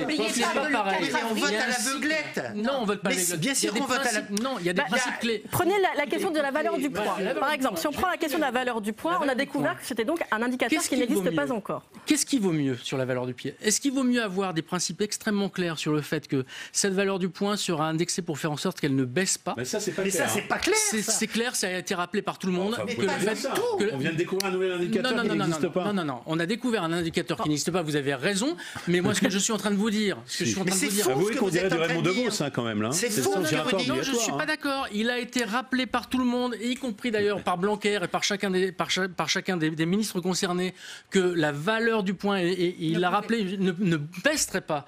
Maintenant, est-ce que c'est important de pouvoir dire ça et de se dire on va se laisser du temps et de se laisser du temps pour trouver le bon indicateur avec le temps, ou de se dire on se précipite sur des indicateurs parce qu'il y a des besoins et que finalement on ne sait pas ce que ça donnerait et du coup on en changera tous les 5 minutes. Moi je ne suis pas favorable à définir un indicateur tout de suite. Très vite, ce qui est totalement irresponsable, mais totalement irresponsable, c'est d'engager toute une nation autour d'une valeur du point qui n'est pas définie et qui, au jour du vote, n'est toujours pas définie et qui vient de changer. Parce que ce qui avait été dit jusqu'à qui vient de changer. Ce qui avait été dit jusqu'à présent, c'est, vous permettez, c'est que ça soit indexé sur les salaires. Maintenant, c'est sur le revenu d'activité moyen, indicateur qui n'existe pas. Et les premiers calculs faits par des gens de l'INSEE et de l'OFCE, c'est que ça touche 0,4% de pouvoir d'achat. Ah oui. Mais je comprends que ça vous dérange pas. Mais je comprends que ça. Moi, ce qui m'importe, c'est qu'on met en ligne rouge le fait que le point ne baisse pas. Mais c'est ça qui m'importe aujourd'hui. Il y a juste un problème de méthode. Nous sommes à la veille de la Saint-Valentin. Il n'y a pas d'amour, il n'y a que des preuves d'amour. Donc il y a 67 millions de Français qui potentiellement seront en retraite, c'est ce qu'on peut leur souhaiter. Ils vont partir dans un truc à l'aveugle, un peu comme... Pour le moment à l'aveugle, laissez du temps. Pour le moment. Un peu comme Christophe Colomb et tous les découvreurs de nouveaux continents dont on n'a pas retenu le nom parce qu'ils ne sont pas revenus. Et c'est comme ça qu'on veut finalement sécuriser les Français au terme d'un parcours extrêmement anxiogène. Vous n'aurez pas quitus d'ailleurs. Les sondages de plus en plus rejettent cette réforme. Pas parce qu'ils sont malgré la mobilisation. Pas parce qu'ils sont contre fondamentalement le régime par points, ils s'en fichent un peu, mais parce qu'ils ne savent pas à quelle sauce ils seront mangés. Et ce qu'ils voient, c'est que le régime n'est ni universel, qu'il ne conforte pas la répartition, puisque les hauts cadres... Pourquoi il n'est pas universel? À partir du moment où vous avez une partie des gens qui bascule dans la capitalisation en perdant 3,7 milliards par an de recettes, c'est faux. Oui, non, c'est pas que c'est pas faux. Les économiques sont faux. Si on revient au caractère anxiogène... C'est l'Agir Carco qui a fait l'étude. Oui, non, mais je sais très bien. Je sais très bien. Allez, un dernier mot, Alexa Germont. Oui, si on reparle quand même du caractère anxiogène, ce qui est vrai, c'est que depuis le début, ce qui a manqué, au fait, dans le côté très pédagogique qu'on aurait pu avoir sur cette réforme, c'est un simulateur fiable. On ne pouvait pas faire de capable. C'était incapable. Bien sûr, mais il y a un moment. Et c'est normal. C'est normal. Je peux finir. Il y a un moment où, quand vous avez l'envie et l'objet qui est complètement de basculer d'un système mais totalement mis à bas pour rentrer dans quelque chose qui n'est pas certain. La seule façon de rassurer la population pour qu'elle adhère, c'est qu'elle puisse se projeter. Parce qu'autrement, vous avez le côté très anxiogène. Et ça, je suis d'accord, mais tant pour qu'on ça, ne le fait pas, ça veut dire que ça n'est n'est pas mûr. Il y avait une manière de le faire, c'était de revenir sur les principes et d'être d'accord sur des principes. Ça n'a pas été fait parce qu'on n'a pas voulu... Non, mais... Éric Delannoy. Alors, et la seule façon de réussir également à rassurer les parlementaires, c'est de leur donner du temps. Écoutez d'ailleurs ce qu'on a dit hier Gérard Larcher qui était l'invité de notre émission Questions aux sénateurs. Regardez nos collègues députés, et je le dis vraiment avec respect pour eux, ils vont voter dans le noir. Nous allons voter avec plus de lumière, puisque la conférence de financement aura avancé. Mais je dois dire qu'il y a quelque part une forme d'approche viciée de ce que doit être un débat parlementaire. Alors, est-ce qu'on peut travailler correctement en travaillant dans le noir? Benjamin Correa, il apporte de l'eau à votre moulin. Gérard Larcher. Sur la question du caractère anxiogène, il est d'autant plus légitime, d'une certaine manière, qu'on a toute une série de catégories de gens qui sont en bataille pour obtenir le maintien de leur système ou quelque chose d'équivalent. Et la seule chose qu'on peut leur dire pour leur rassurer, c'est ne vous inquiétez pas, ça ne sera pas pire. C'est la seule chose qu'on peut leur dire. Et pour arriver à ça, il faut être descendu dans la rue pendant 40 jours, avoir jeté ses robes d'avocat et ils l'ont pas encore obtenu devant le ministre, avoir fait Pourquoi, d'après vous? Parce qu'on est incapable, d'assurer la moindre garantie sur ce système. Non, mais si vous prenez l'origine sur les avocats, la première chose qui a été faite quand M. Delevoye a voulu mettre ça sur l'ordre politique, c'est de commencer par des fake news qui racontaient n'importe quoi. Qui racontaient n'importe quoi. Non, mais ayez un peu de respect. Mais non, je n'ai aucun respect pour la manière dont le débat... Vous n'avez pas de respect pour 3000 avocats et vous allez leur expliquer à eux ce qu'est le régime. Mais attendez, de la gueule du monde. Non, je suis en train simplement de dire... Je suis en train simplement de dire que pour qu'une réforme aussi compliquée que ça puisse se passer, il faut se donner du temps et travailler sur la trajectoire. Les avocats aujourd'hui, il y a des choses qui sont... Il y a des propositions qui sont sur la table. Ils sont pas loin de trouver des accords. Maintenant, je veux dire, au départ, on a raconté n'importe quoi. Le doublement des subventions sur les fake news. Il y a autre chose. Il y a le président du Sénat qui parle. Ah ouais, parce que ça a été quand même. Excusez-moi. Non, mais vous n'allez pas le nier quand même. Vous n'allez pas le nier. Supporter qu'on n'ait pas la même opinion. Juste. Je vais parler plus fort. S'il vous plaît. Vous avez votre obsession. Moi, j'ai une obsession, c'est celle de la démocratie. Et les principes simples qui ont été posés avec les textes à trous, avec les études d'impact, ni faites ni à faire remarquer par le Conseil d'État, c'est comment voulez-vous que la souveraineté nationale qui s'exerce par l'intermédiaire de ses représentants puisse s'exercer? Est-ce qu'il est normal et sain en démocratie, après autant d'angoisses populaires, fake news, true news, ensemble des news, on a entendu tout et son contraire, que la représentation nationale puisse se prononcer sur des choses qui sont avec 10% d'informations, avec un trou noir. C'est un problème au-delà, c'est un problème démocratique et de cohésion sociale et j'ai envie de dire civique, qui devrait nous amener tous à dire il faut reprendre les choses à la base. Et juste, et les 22 000 amendements dans ce contexte, vous estimez quoi? Que c'est le méthode. Jeu ou que ça n'arrange rien? C'est pas notre méthode. C'est ridicule. C'est juste ridicule. Ok, juste.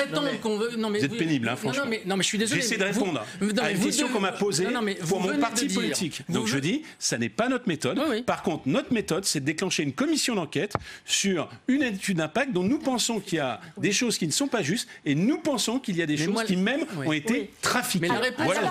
Alors, dernière réflexion un peu générale d'un ancien avocat qui va bientôt reprendre la robe, quand même.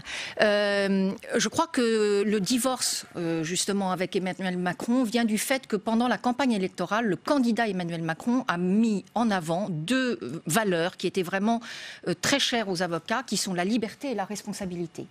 Or, dans la mise en œuvre de cette réforme des retraites, mis à part le fait qu'on a considéré que la caisse autonome pouvait être un puits sans fond dans lequel on pouvait puiser, on a surtout mis de côté plus d'1 million de de personnes en profession libérale en ne reconnaissant pas justement cette spécificité. Et c'est ça aussi qui est à l'origine du divorce avec Emmanuel Macron. Et ça se paiera quand même assez cher en termes politiques, parce qu'il ne faut pas oublier que c'était un électorat qui est venu à son secours au moment des présidentielles. Voilà pour l'avertissement d'Alexia Germont. Le mot de la fin, Benjamin Correa, très rapidement. Non, bien, le mot de la fin, c'est simplement pour dire que ce qui est vrai des avocats est vrai pour beaucoup d'autres catégories sociales, et qu'on est dans une situation de perte de confiance vis-à-vis de l'exécutif qui est absolument catastrophique.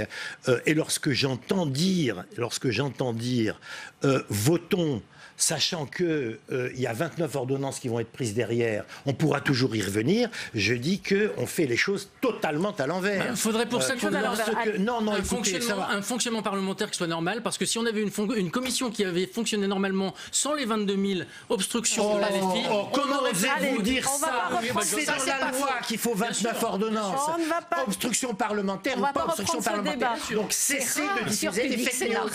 D'accord? Les 29 ordonnances sont dans la loi, vous le savez ça ou pas? Vous pouvez avoir des réponses beaucoup plus claires s'il n'y avait pas 22 000 amendements. Oui, on aurait transformé les 29 ordonnances sur des financements. Le chemin parlementaire est encore long. Merci sur des financements qu'on ne connaît pas. D'avoir participé à ce débat très animé.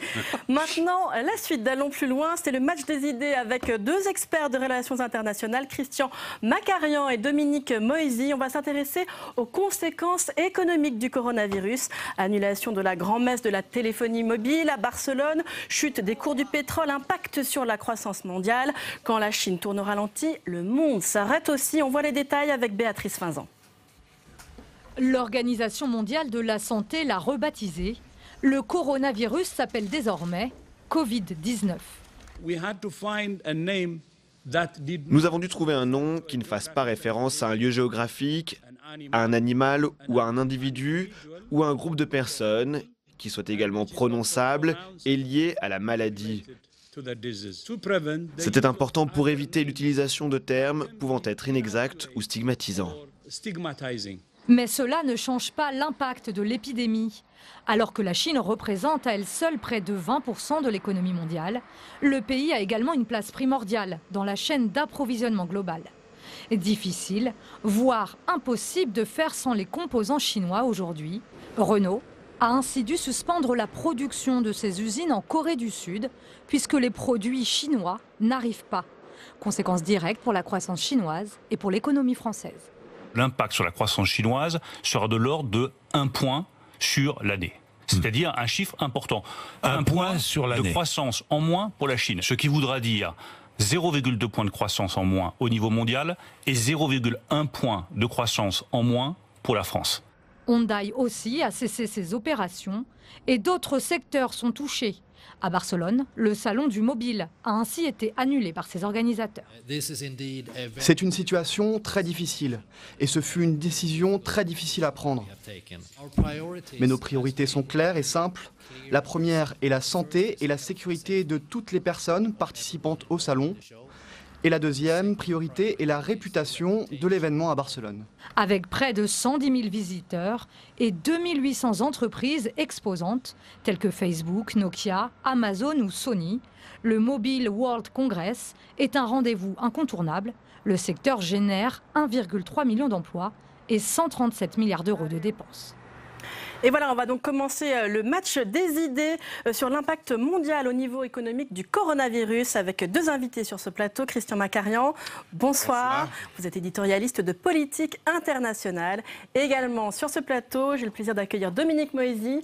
Bonsoir, conseiller spécial de l'Institut Montaigne et spécialiste également des relations internationales.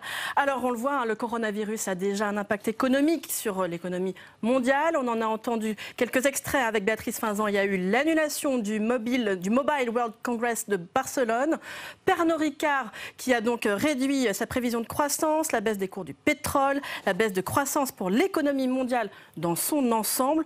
Ça montre aujourd'hui, Dominique Moisy, que quand la Chine se porte mal, c'est toute l'économie mondiale qui souffre.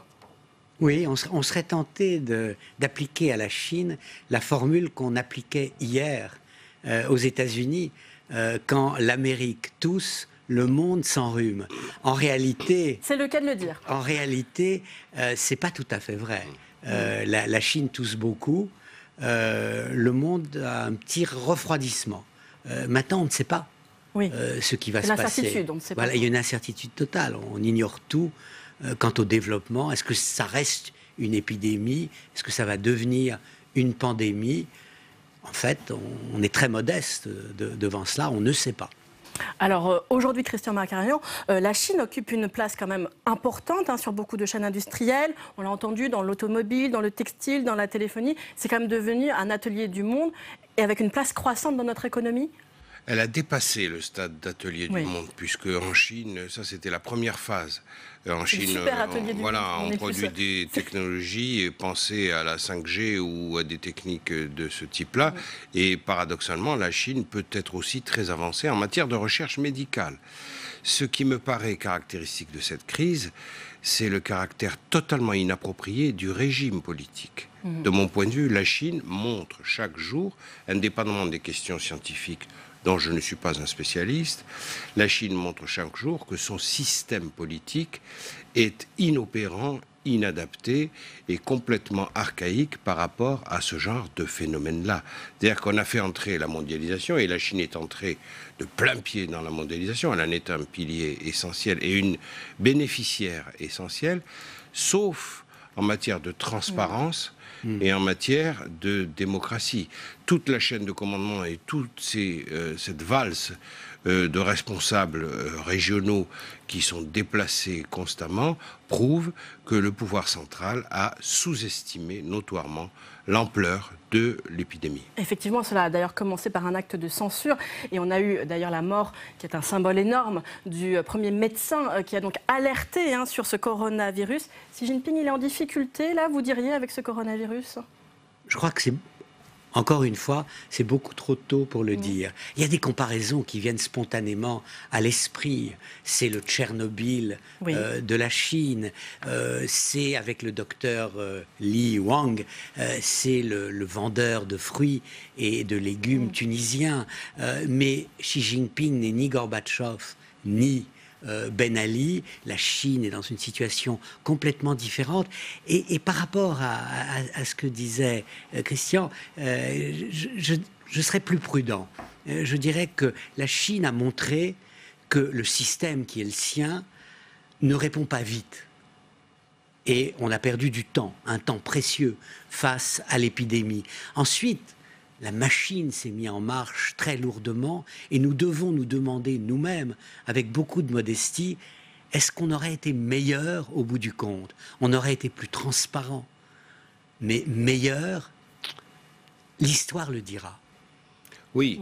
Je partage votre prudence, mais à ce stade, tout de même, il apparaît qu'entre l'échelon local, par exemple le maire de Wuhan qui reconnaît à la fin du mois de janvier qu'il est coupable de tout, c'est la tradition du régime, mais qui finit par dire « j'ai alerté dès le début du mois de décembre les autorités centrales à Pékin ». Xi Jinping qui fait 2 apparitions en tout et pour tout au mois de janvier et qui finit par dire devant le bureau politique du Parti communiste chinois que la crise est très grave, ce qui est quand même un aveu que jusque-là, elle n'avait pas été suffisamment maîtrisée. Il me semble quand même qu'il y a un problème de ce type-là. Je partage totalement votre opinion quant au développement. Je ne crois pas que le régime va changer pour cette raison-là du tout. Au contraire, il ne peut que se durcir. Mais néanmoins, je pense qu'il y a un gros raté. Tout à fait. Dans cette opération. Pour revenir sur le volet économique, Dominique Moïsi, ce matin, Bruno Le Maire a expliqué qu'en 2003, quand il y a eu l'épisode du SRAS, la Chine, c'était à peu près 8% de la richesse mondiale. Aujourd'hui, c'est plus de 20%. On a quand même une dépendance à la Chine aujourd'hui. Tout à fait. Tout à fait. Donc ça n'a rien à voir. Le contexte international de l'épidémie a changé du tout au tout. Nous sommes dépendants de la Chine pour notre croissance. Et je pense que d'ailleurs, ce que dit ce matin Bruno Le Maire, ça va réduire de 0,1% le taux de croissance français, et très bas Ça risque d'être beaucoup plus. Oui, 0,1% de croissance française et au niveau mondial, ça serait 0,2 points de croissance, Christian Macarian.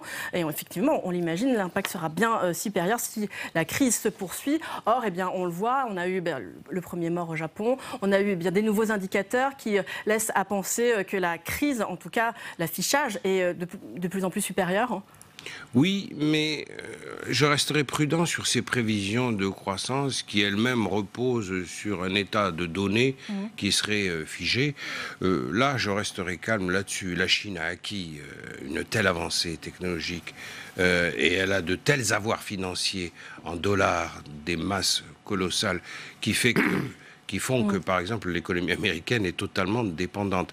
Le seul effet concret, mais ça date d'avant l'épidémie, c'est que la politique, par exemple, de Donald Trump, très restrictive en matière de tarifs douaniers, a permis d'abaisser le déficit commercial des États-Unis vis-à-vis de la Chine. C'est vrai. Le paradoxe, c'est que si, et j'espère vraiment que ce ne sera pas le cas, ça devenait une pandémie, eh bien, la crise chinoise peut menacer la réélection de Donald Trump. C'est là le paradoxe de la situation. Et ça serait un problème ? Pour les dirigeants chinois, je crois qu'ils sont très contents d'avoir Donald Trump à la Maison-Blanche.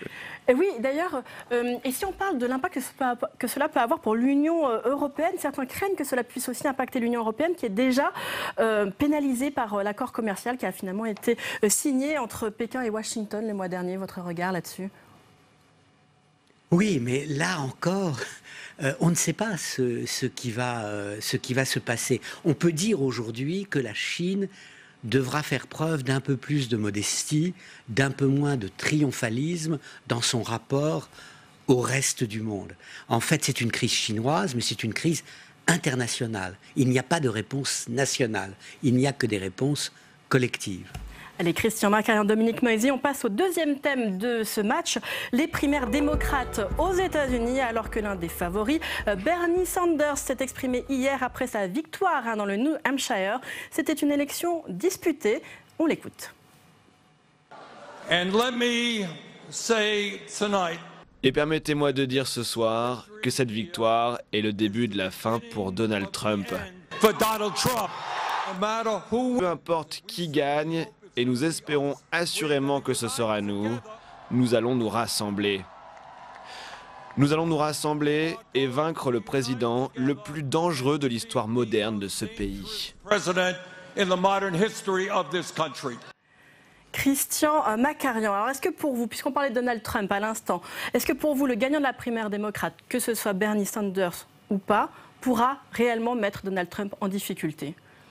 Bernie Sanders a sans doute raison à l'égard de ses militants de tenir ce discours-là. Enfin, il faut rappeler qu'il a eu moins de 30% des voix, qu'il est talonné à 3% par Pete Buttigieg qui a 38 ans alors que Bernie Sanders a 78 ans. Le challenger. Hein. Voilà, oui, challenger. Attendons que ça se confirme. Là aussi, je resterai prudent, franchement. Mais il faut dépasser la primaire du New Hampshire. Il va y avoir encore le Nevada, la Caroline du Sud, et à chaque fois, on va suivre ces ups and downs et on va tirer des conclusions hâtives. Attendons au moins le 3 mars, le fameux Super Tuesday, où 16 États vont se prononcer et où un nouveau venu va apparaître, qui est Michael Bloomberg, qui jusqu'ici néglige les étapes intermédiaires de façon très stratégique.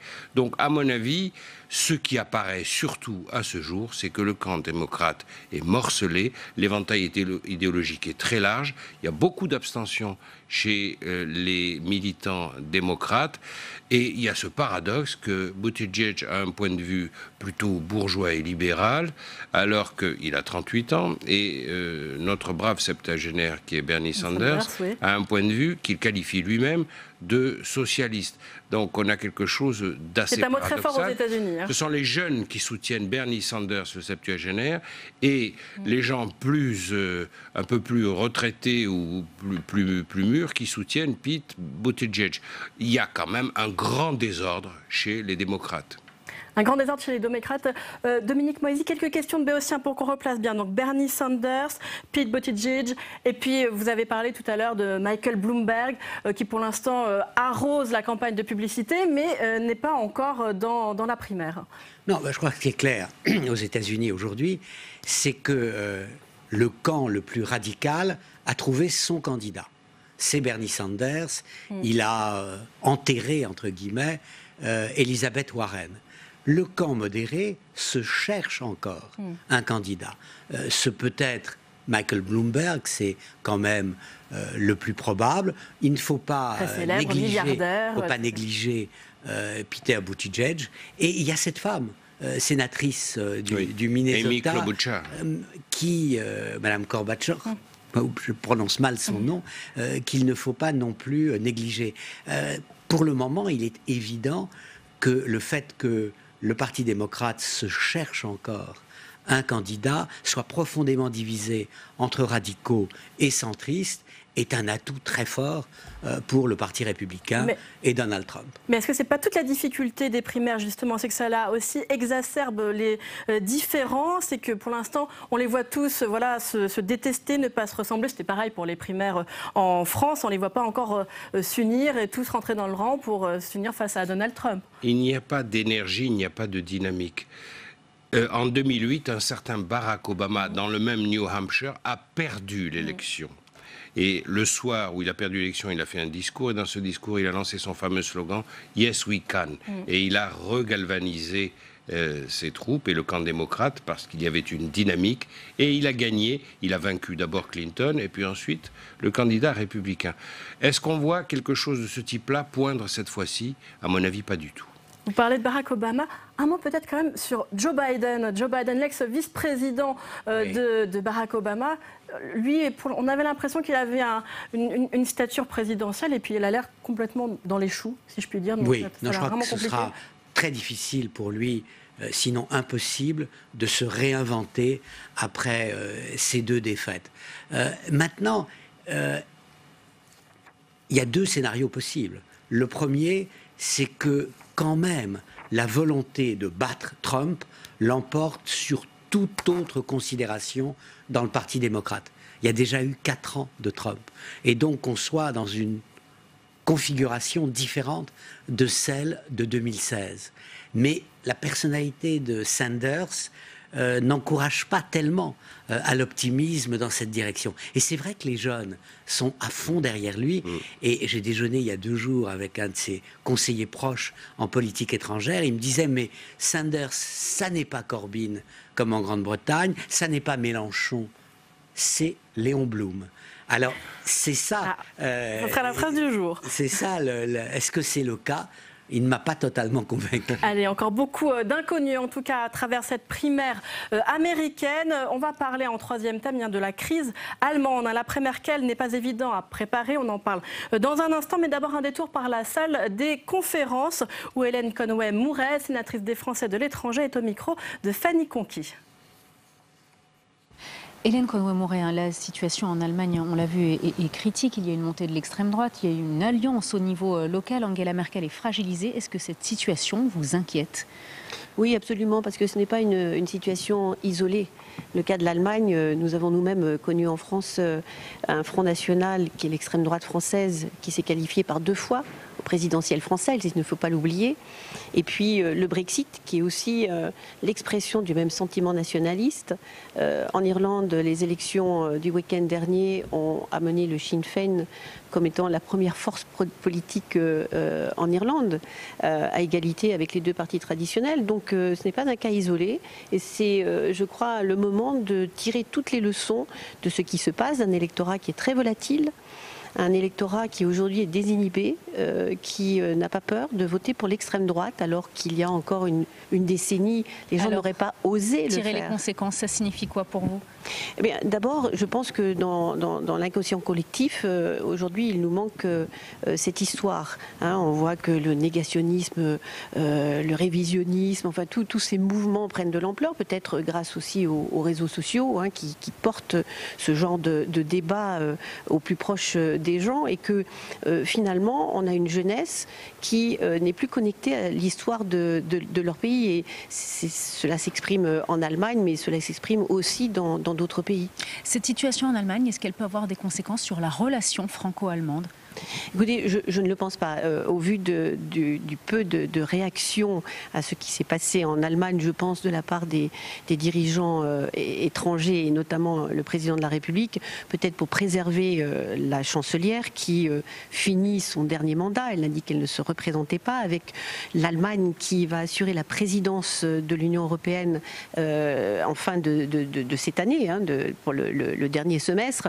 Et je pense qu'aujourd'hui, il est nécessaire que la CDU fasse un travail face à ce séisme politique qu'elle connaît en interne.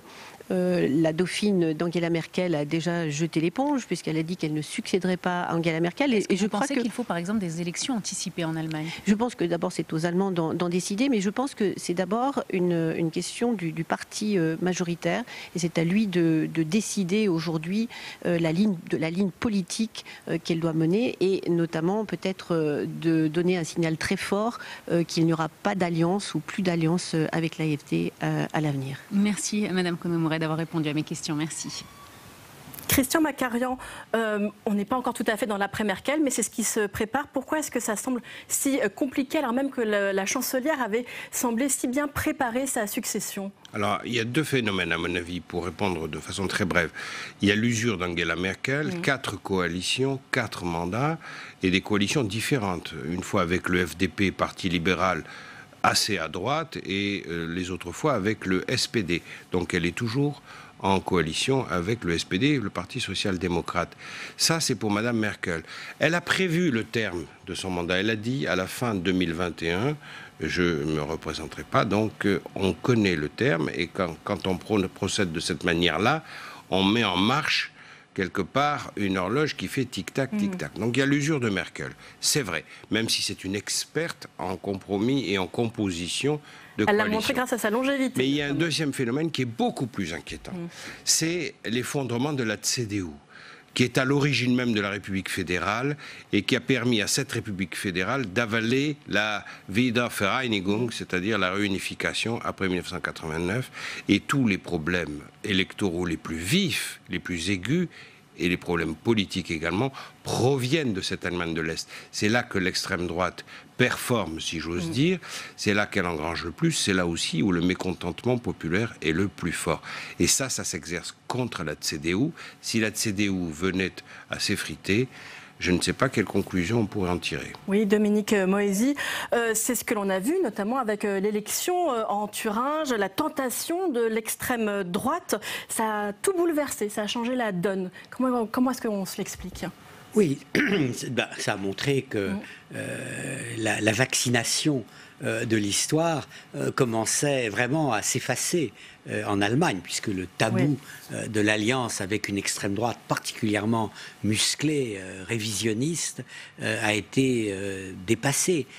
Maintenant, ça nous a rappelé aussi que Angela Merkel peut être la femme des compromis, Madame Téflon, on l'a appelée, quand ses sentiments profonds sont en jeu, elle fait preuve d'une spontanéité éthique très grande. Elle ne calcule pas. Elle fonce dans le tas. Sur la question des immigrants en 2015... Ça a pu lui coûter cher d'un point de vue électoral, mais elle a été parfaitement sincère. Et sur la question de l'alliance avec l'AfD, maintenant, un point qui me paraît important, que vous avez abordé mais pas traité, c'est je ne crois pas du tout qu'on aille vers des élections anticipées. Personne ne le souhaite réellement parmi les gens au pouvoir en Allemagne aujourd'hui. Il nous reste juste une petite minute, peut-être pour parler des relations avec la France, puisqu'Emmanuel Macron rencontre dimanche à Munich les leaders des Verts allemands. L'Élysée dit qu'il ne faut pas surinterpréter, alors on va juste essayer d'interpréter, Christian Macarian. Écoutez, il y a un impact évident, c'est que Mme Merkel, aussi difficile qu'elle soit vis-à-vis pour un dirigeant français, M. Sarkozy, M. Hollande et M. Macron l'ont éprouvé, reste un pilier pour la France quand même. Et je dirais d'un mot, pour Macron comme pour Merkel, l'espoir est de verdir leur majorité. C'est plus faisable en Allemagne, compte tenu de la modération relative des Verts allemands, que ça ne l'est en France. Et cette difficulté, donc, elle peut très rapidement un petit peu impacter l'Union européenne, le couple franco-allemand. L'idée, l'alliance des Européens et des Verts est l'espoir de l'Europe aujourd'hui. L'espoir de l'Europe aujourd'hui, ça sera le mot de la fin. Merci beaucoup Christian Macarian, merci Dominique Moïsi d'avoir participé à ce match. Lundi, vous retrouvez Rebecca Fitoussi à 17h30 pour un nouveau numéro d'Allons plus loin. Demain, Oriane Mancini à 7h30 dans Bonjour chez vous a pour invité politique Yves Verrier, le secrétaire général de Force ouvrière. Très bonne soirée sur Public Sénat.